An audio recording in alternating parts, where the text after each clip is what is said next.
Chapter 20. I shall live for ever and ever and ever.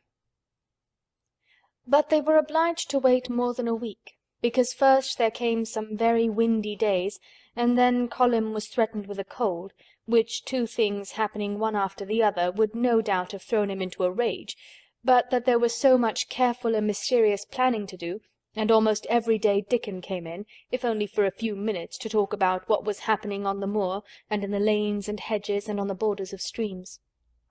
The things he had to tell about otters and badgers and water-rats' houses, not to mention birds' nests and field-mice in their burrows, were enough to make you almost tremble with excitement when you heard all the intimate details from an animal charmer, and realized with what thrilling eagerness and anxiety the whole busy underworld was working.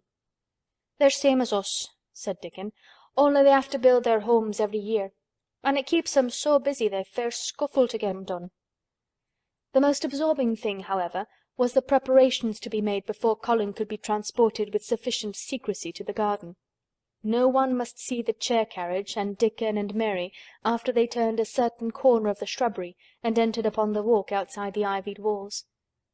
As each day passed, Colin had become more and more fixed in his feeling that the mystery surrounding the garden was one of its greatest charms.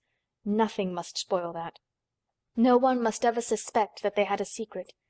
People must think that he was simply going out with Mary and Dickon because he liked them and did not object to their looking at him.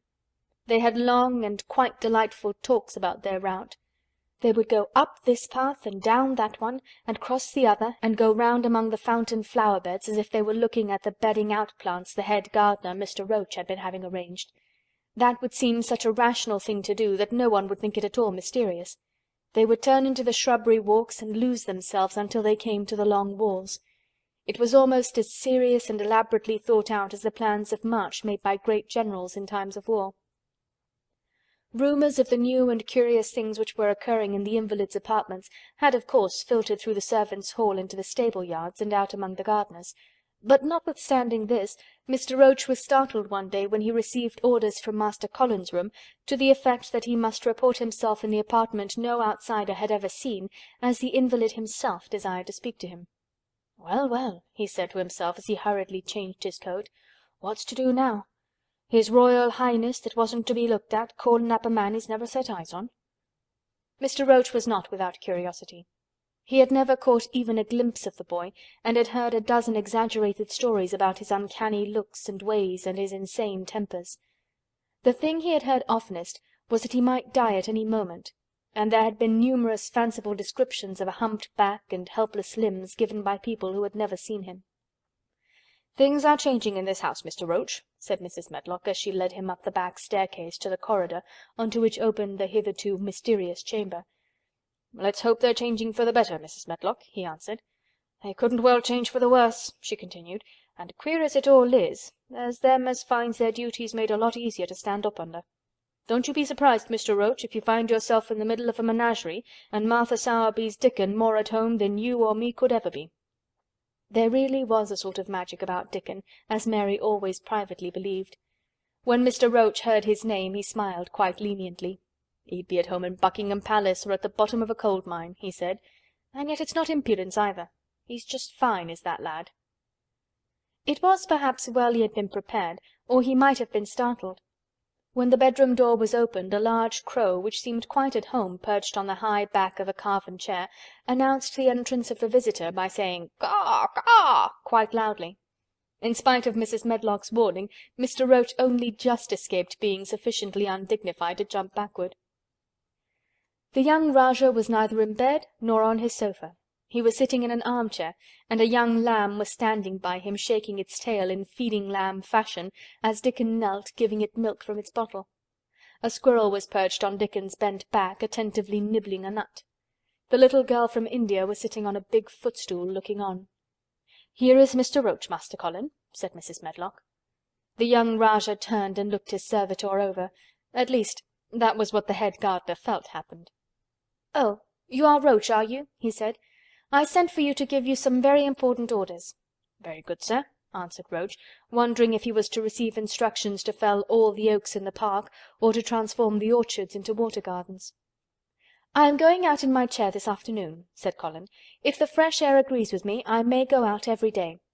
When I go, none of the gardeners are to be anywhere near the long walk by the garden walls. No one is to be there. I shall go out about 2 o'clock, and every one must keep away until I send word that they may go back to their work." "Very good, sir," replied Mr. Roach, much relieved to hear that the oaks might remain and that the orchards were safe.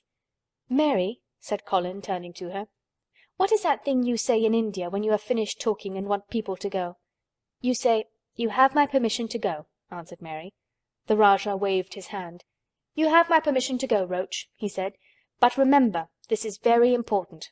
"Caw! Caw!" remarked the Crow hoarsely but not impolitely. "Very good, sir. Thank you, sir," said Mr. Roach, and Mrs. Medlock took him out of the room.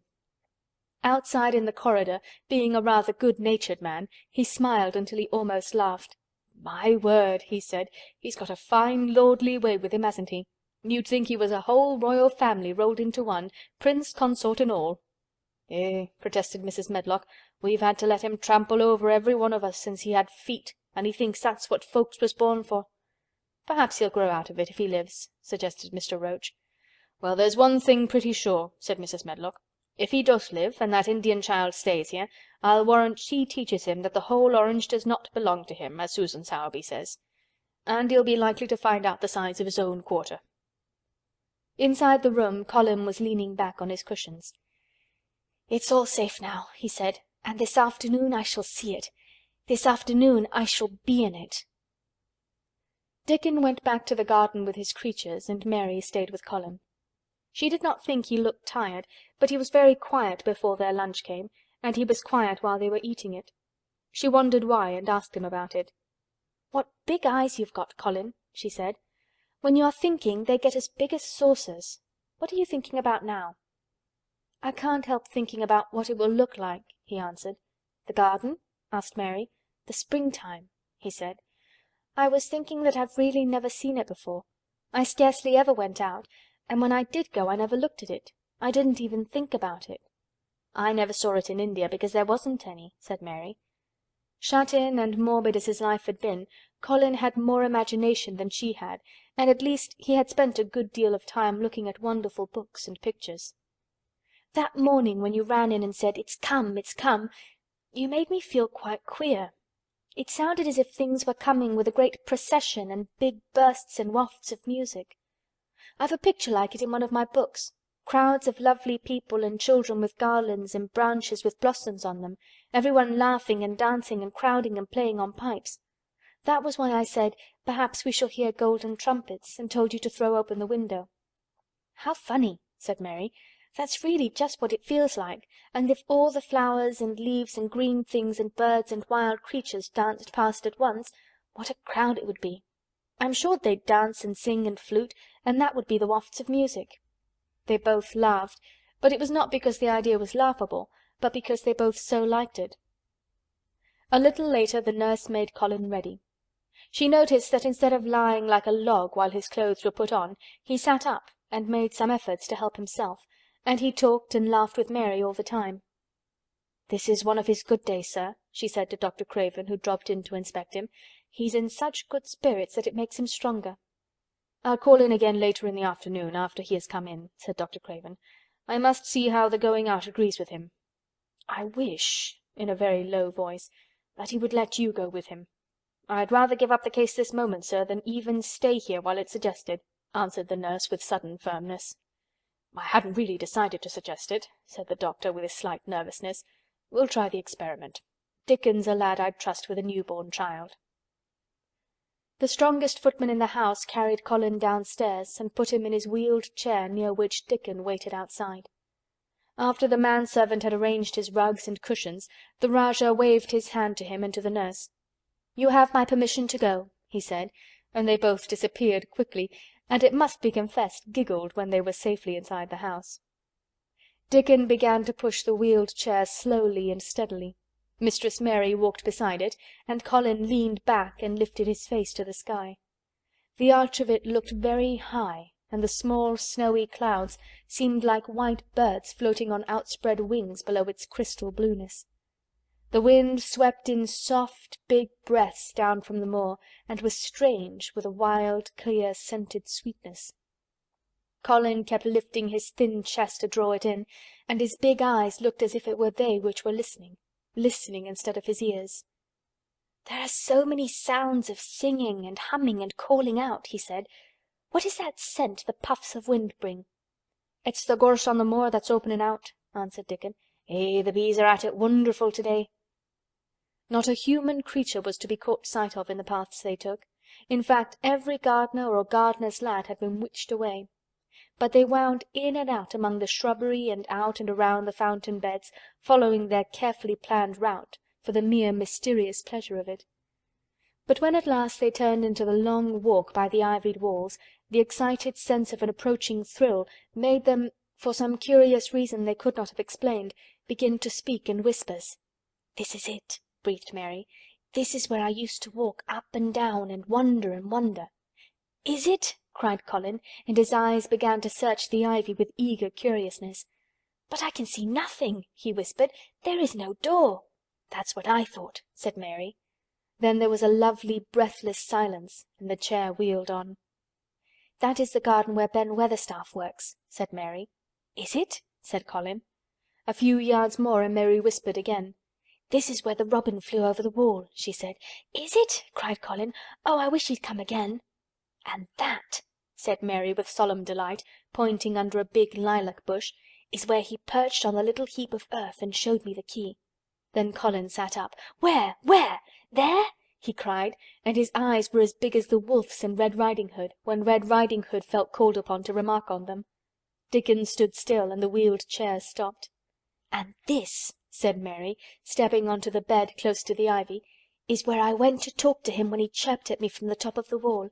And this is the ivy the wind blew back," and she took hold of the hanging green curtain. "Oh, is it? Is it?" gasped Colin. "And here is the handle, and here is the door. Dickon, push him in quickly." And Dickon did it, with one strong, steady, splendid push.